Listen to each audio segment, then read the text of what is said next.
Hi, I'm Eloy Ortiz Oakley, and welcome back to The Rant, the podcast where we pull back the curtain and break down the people, the policies, and the politics of our higher education system. In this episode, I get to sit down with a friend and colleague, Maria Flynn, President and CEO of Jobs for the Future, otherwise known as JFF. Maria is leading a very dynamic organization, and we will talk about the pivot that the organization recently made and dig into what skills-based hiring is all about. Maria, welcome to The Rant. Thanks so much, Eloy. I'm excited to be here. It's always good to Yes, talk well, with it's great you. to see you. It feels like I've seen you several times in the last month, so that's always good. Yes. Let me first say thank you. Thank you so much for being with us. JFF is doing a lot of great work, and I'd love to get into it with you. But before we launch into all of that, let me ask you this.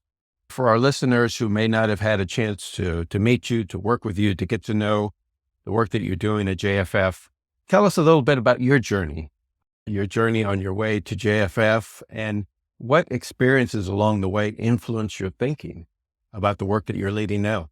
Absolutely. So it really goes all the way back to my childhood. So I grew up in New Jersey to parents who grew up Wow. as farmers. Both were born during the Depression era, both graduated high school right after World War II, 1946, and went right into the labor force. So my mother didn't have any education beyond high school. My father, I had the opportunity to really watch him juggle multiple jobs and earn his degree at the same time Mm-hmm. when I was young. So he got a 2-year degree, bachelor's degree, master's degree. So I think watching their experience was a big part of it. And then when I got a little older, my father ended up working in the workforce development field at the state of New Jersey, and my mother was an office secretary at our local career Wow. and technical So it's in your education high DNA. school, or back then. Yeah, exactly. So that's the atmosphere in which I grew up. And particularly with my mother, I would go with her to her school every morning before my school started, and, would just observe the kids in there back then at what we would call the Mm-hmm. Voc Ed high school, their interactions, the paths that they were on. So it's really has been something that I have spent my life thinking about, is how do you help an individual get on a path that is going to really be great for them? Like, how do you help them find, finance, and flourish a pathway to a good career? So I spent the first half of my career at the U.S. Department Mm-hmm. of Labor, which I loved. I worked across through different presidential administrations. But probably, as you probably noticed, I know you spent a little time in the Department of Ed at the beginning of the Biden administration. It's a terrific opportunity, but at times it also, I think, limits your ability for innovation. So I joined JFF little over 15 years ago and became CEO here about 6 years ago.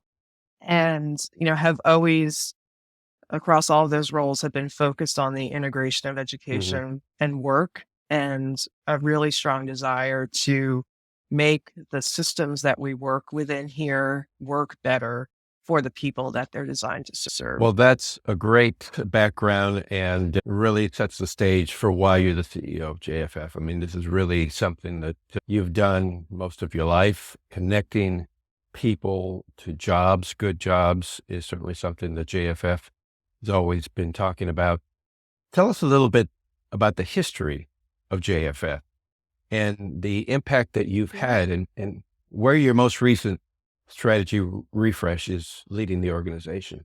So we were founded 40 years ago. This is our 40th anniversary, by Arthur White, who was a prominent businessman in Connecticut at the time, and Mm-hmm. Hillary Pennington, who is now executive vice president at the Ford Foundation, but back then was a student right out of MBA school at Yale. And the two of them teamed up and founded JFF as a nonprofit, really in the moment when there was a need for states to keep better pace with the Mm-hmm. changing skill needs that were coming out of the labor market. And so we worked initially with states like Connecticut and Arkansas to build new approaches. And across all these decades, the emphasis has always been on driving equitable Mm-hmm. economic advancement for all. So that's been the constant.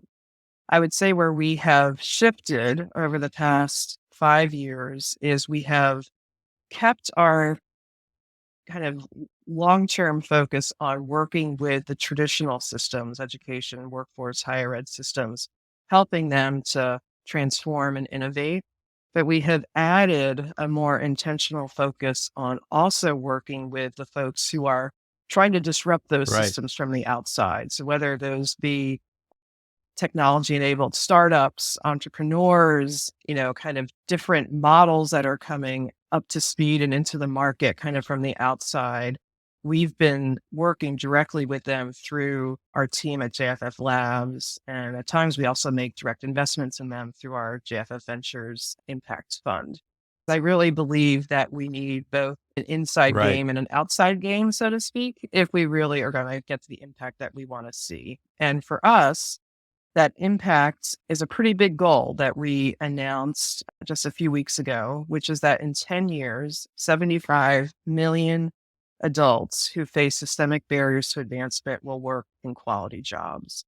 So that is almost a doubling of the number of those workers who work in Hmm. quality jobs now. And our goal is to really have this be a rallying point for the field as a whole. So obviously, this is not something that JFF's going to do on its own, that we want to really help to galvanize and inspire the field to really be working jointly to create those jobs and the pathways into those jobs. And for JFF, I think why this is a big shift is even 5 years ago or 3 years ago, I don't think we would have said that at the end of the day, our work is Right. about jobs. Or I think we would have said, well, it's kind of about college completion, or it's about Hmm. credential attainment, or, it's about pathway development. And I think we're really putting our foot down and saying, no, all of this work kind of across our initiatives is about quality How do jobs. you define quality jobs, JFF? So we have a framework that we put out a few months ago.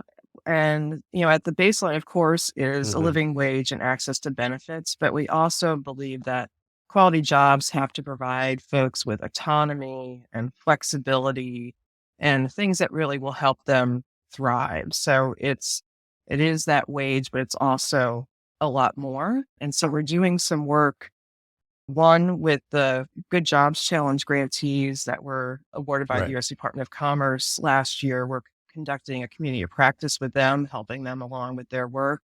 And then we are also running a Quality Jobs Academy for the U.S. Department of Labor, where we're helping the public workforce system really think through the leverage that they have in terms of driving more quality jobs and placements and quality jobs in their communities. So really looking to see, how do these federal funds and initiatives be a lever for Right. impact in this area? And I would imagine quality jobs also means the American workforce having access to great skills. And I've heard you talk a Yep. lot about skills-based hiring with equity in particular.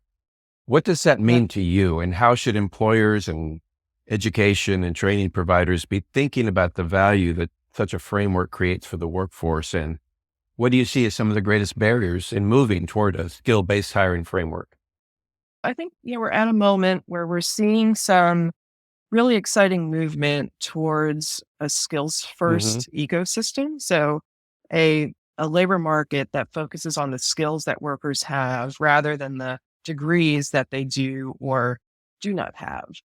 And I think that this is really an opportunity to drive greater equity in the labor market, since for a long time, degree requirements have disproportionately limited Black and Latinx workers' advancement, particularly into middle skill jobs. But at the same time, I think that the counterbalance to that is we need to be sure that this doesn't become yet another form of Exactly. trapping. So I think really pushing forward a skills based approach with equity at the center is what we are interested in seeing and helping to support. There's great work being done by our partners in Hmm. Opportunity at Work and their Tear the Paper Ceiling campaign that is really helping to really spread the word about this opportunity and the changes that can be made on the employer side. But as you mentioned, I think there's a lot that can be done on the higher ed side as well. So how are we preparing students to thrive in a skills-based approach, right? How are we helping them think through the skills that they're attaining in their courses? How do we think through how industry recognized credentials are kind of part of the path here? How do we leverage things like prior learning Hmm. assessments and competency-based education at scale, like as part of this equation? So I think the opportunity is big, but we need to be thoughtful about it. And we need to be sure that we aren't just, kind of creating new Right. challenges as we go. How do you think Well, about it? I think, as you mentioned, if we can break things down into skills and really give workers credit for everything that they've done in their work history. I know myself as former military, when I got out of the Army back in 88, Yeah. I got no credit for 4 years of serving in the United States Army, all the leadership training I had, all the MOS training I had, none of that translated. And you have people in the workforce who come with tremendous skills, particularly people who come from low income backgrounds who may not have had the opportunity to get into a post-secondary institution right off the bat. I think the more that we can focus on skills, skill attainment, find ways to show that these individuals do come with a set of competencies and skills, I think it does create a more equitable playing field. On the flip side, what I hear a lot, particularly from employers, is this seems to be resonating right now because there's, in some places, a labor shortage. So employers are more willing to forego their previous hiring requirements, which typically involved some sort of degree or credential, and open up to skills. Likewise, some of the education institutions are talking more about it, but the cynics say, well, that's because we have enrollment decline. So you're more open to think about things. So do you see this as something that's really taken root, or do you see this as a temporal issue? I think it's a Hmm. risk for sure. I would say I'm optimistic though. So we are partnering with the Business Roundtable, with Hmm. SHRM, for example, and their member companies to really dive into skills-based approaches and have been really pleased with the commitments that we have seen and the progress that's been made. So I think at JFF, we're hopeful that this is a trend that's going to continue, but we'll see, right? We have seen things, kind of fall back in the past, obviously. I also think there's a need to not just look at skills-based hiring, but also skills-based Hmm. advancement. Once someone gets hired, how do we ensure, particularly with a focus on equity, that they aren't being shut out of additional opportunities because they don't have the traditional degree? So I think really looking at almost like pre-hire, point of hire, and post-hire approaches to me is kind of the next set of issues that we need to grapple with in this area. But if folks want to read a really great piece, my colleague Michael Collins posted a piece on Juneteenth of this year that really lays out kind of his hopes and fears Hmm. around skills-based hiring, particularly for Black learners and workers. So I encourage folks to check that out because he really does a great job of outlining both the kind of the benefits, but also the potential Right. downsides of this approach. I do see one hopeful sign, and that is that many states are beginning to drop their degree requirements. There's always talk at the federal government level about this. And I assume JFF tracks some of these developments across the country. Absolutely. We've seen, I believe, as of now, 12 states that have dropped degree requirements at the state level. The first one was Hmm. Maryland under former Governor Hogan. The most recent, I believe, was Governor Youngkin in Virginia, and Governor DeWine in Ohio was recent also. So it's an interesting, I think, a very good example of something that has very bipartisan supports. We've seen both Republican and Democratic governors taking this approach. And at the federal level as well, it's something that I think first got some momentum under the prior administration, Hmm. but something that the Biden administration has continued to push for. So both the federal government looking at how to move away from degree requirements in their own hiring, and then also in hiring requirements for the federal contractors. So I think that both the federal and state pieces give us an opportunity to really get to some scale on this Yes, no, issue. definitely agree with that. Let me turn our attention to a couple of other things I know that you've been thinking about. So there's a lot of talk these days amongst employers, amongst people in the workforce about the impact of AI and GAI and what it will have on lower skilled jobs and workers that come from under-resourced communities. I know you and I were both at the ASU GSV Summit. You couldn't turn the corner without somebody talking to you about their Yes. latest GAI solution. But how is JFF thinking about this impact, and what role do post-secondary institutions and their intermediaries have in mitigating the impact to low-income communities? Yeah, this is something that we are paying close attention to. And we just launched our new Center for Artificial Intelligence and the Future of Right. Work. So it's something that we feel that we are not going to be able to meet our North Star goal if we can't help the education and workforce fields really figure out how to leverage AI for Mhm. good. And I would say both in terms of what jobs are being created, what jobs are being eliminated or, disrupted in meaningful ways, but then also how to better utilize AI in things like skills retraining, skills matching, kind of in different things in the education and workforce space itself. So kind of looking at it from both sides of that coin, so to speak. I think you actually said at our Horizons event last month on stage that rarely do we see a big innovation take hold that ends up having positive effects on poor communities, I believe is what you said, or something to that effect. So we know that this is something that we need to try to Mhm. get ahead of the best that we can to help understand the true impact on learners and workers, particularly workers and learners of color. So through the center, we're going to be convening folks, listening and learning together. We're going to be testing out new approaches. We're going to be looking at the policy angle of this, both at the federal and state level. And we're, really being driven by data that, is coming out new all the time. Like there was a study by Revelio Labs that found that of 10 million people who are employed in the 15 most AI Mhm. exposed jobs, that over 70% of them are Mhm. women and over 30% of them are Wow. people of color. So to your point, right, this is where the impact is going to be.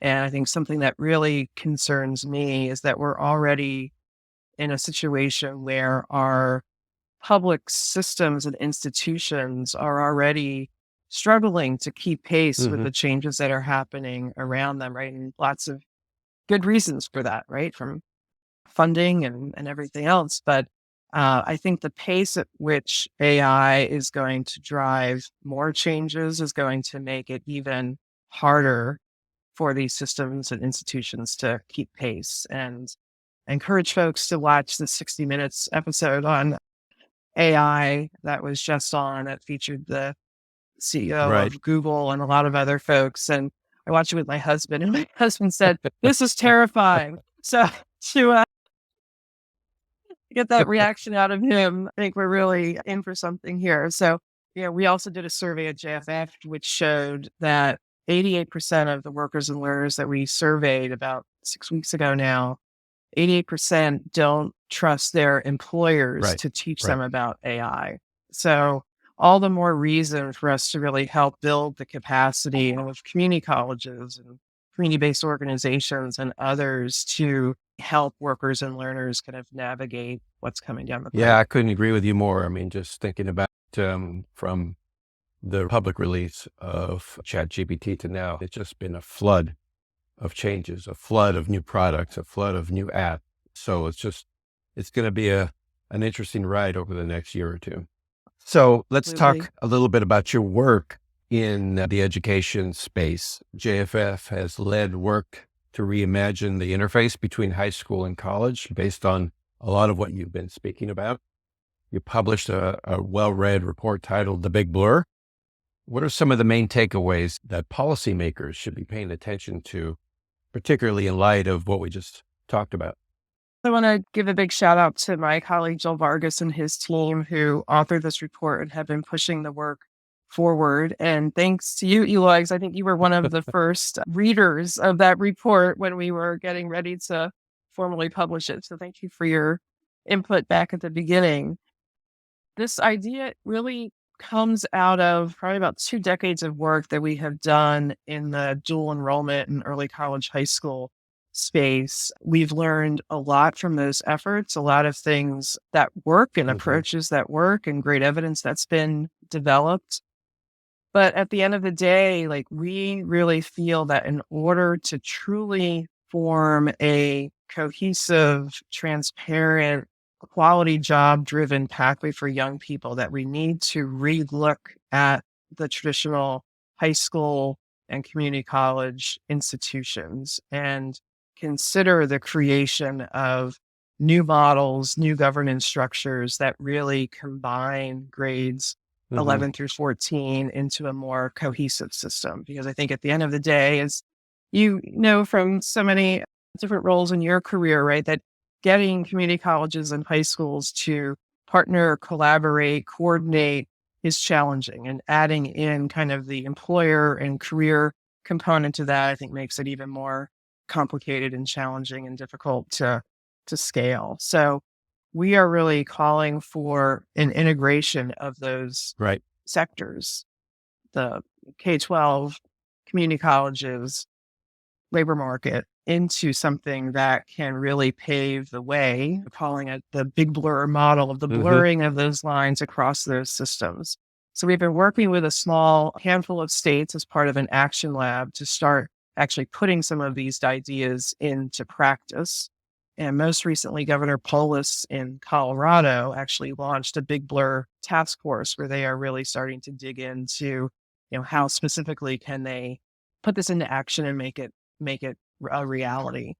So I think that this is no short order, right? There's a lot of issues obviously around governance and accountability and funding, and it's really calling for a pretty seismic shift in our existing systems. But we're excited. We're excited that some states have stepped up to move in this direction and that there's some philanthropic funders who are supporting these efforts to really think about things in a new way. But curious, like, what's your take? Like, having been in the community college sector for a big part of your career. I don't think it would come as a surprise to most folks who know me if I say that I think the notion of high school being some sort of indicator that you're prepared for the workforce is outdated.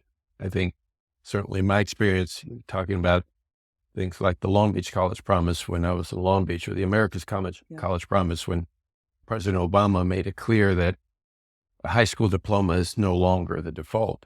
Some sort of post-secondary experience, a credential, is what people need. So, we built high school around this notion of what we needed for folks to be career ready or workforce ready. And of course, we lose sight of that now for all the reasons you just mentioned, for all the bureaucracy we've built around the two institutions and the governance structures. And if we put the learner at the center of this, then the answer is obvious. We need to restructure in much of what you just described in that way.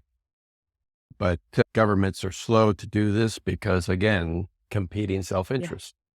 And the only interest should be in the learner. And, we need to think about what's best for the learner going forward into the future. We need to really rethink this. And I appreciate the work that you've done. And I hope that this conversation continues. We need to really think about what's best for the learner and their future in the workforce. And so, as you can tell, this is a pet peeve of mine. I love that. I agree. That's great. Me too. I think we're very aligned on that. Let me ask you one final question as we begin to wind down. There is, and I know you know this, a lot of turmoil in the workforce these days, whether it's because we're coming out of the pandemic and workers are rethinking the value proposition of what it means to be in a career, what it means to have to go to work, what it means to have to drive miles and miles from home and commute to work. Workers are demanding a lot more these days, and particularly this younger generation of worker. They're just thinking about work very differently. And I don't know if it's going to be a good thing or a bad thing, but it's definitely different. So given all this turmoil in the workforce, what opportunities do you see in the future of jobs, given everything that's happening? Do you see an opportunity there, or do you just see a lot more turmoil over the next few years? I always tend to be optimistic. So I'm optimistic about the opportunities that can be created as long as we continue to push for those opportunities being equitable, right? So are we really creating a country where we are driving equitable economic advancement for all? I don't think we're doing that today, but I think that we can get there. I think it's going to be hard for us to get there if our policymakers continue to just tinker around the edges of what's needed in terms of reform. So I think that I'd love to see us kind of stepping up to take some bigger swings at what's possible, at what needs to happen, both at the policy level and even in the state and community level, in terms of how can we move away from the status quo. And I think your point about self-interest, right, is very true, right? I think that's what holds change and opportunity back in a lot of cases. So how can we kind of create the coalitions that are needed to get beyond kind of that resistance? So I think at the end of the day, a lot of the pressures that, Gen Z and the younger generations in the workforce are putting on us are good ones, right? I think as someone who's been working in this field for over 30 years now, right, it can be, hard to hear at times, but I think the importance of valuing your work, feeling belonging at work, having clear, transparent opportunities, these are important things. And I don't think that that's going to fade away in the years to come. I think it's just going to get stronger. So I think what we need to do is we need to build those pathways and help individuals find their path, help them figure out the best way for them to finance those opportunities and how we help them flourish once they've chosen a path. To me is where I'd love to see us get to. So we look forward to working with you along the way. Well, it sounds like we've got plenty of work to do. Right. Going to keep us busy for quite some time. And maybe that's the greatest proof that this new generation is right. That we have all this work because we created the problem. That's right. All right. Well, listen, Maria, I really appreciate you taking time out of your busy schedule to join me here on The Rant. And I really appreciate the work that you're leading at Jobs for the Future. Thanks so much, Eli. It was great to see you. It's great to see you as well. And thanks everyone for joining me here on The Rant. If you enjoyed this episode, hit the like button. And if you're following us on the YouTube channel, subscribe so we can continue to bring you great content like we just had with Maria Flynn. So thanks for joining me on The Rant. Follow us on your favorite podcast platform, and we'll see you next time. Take care.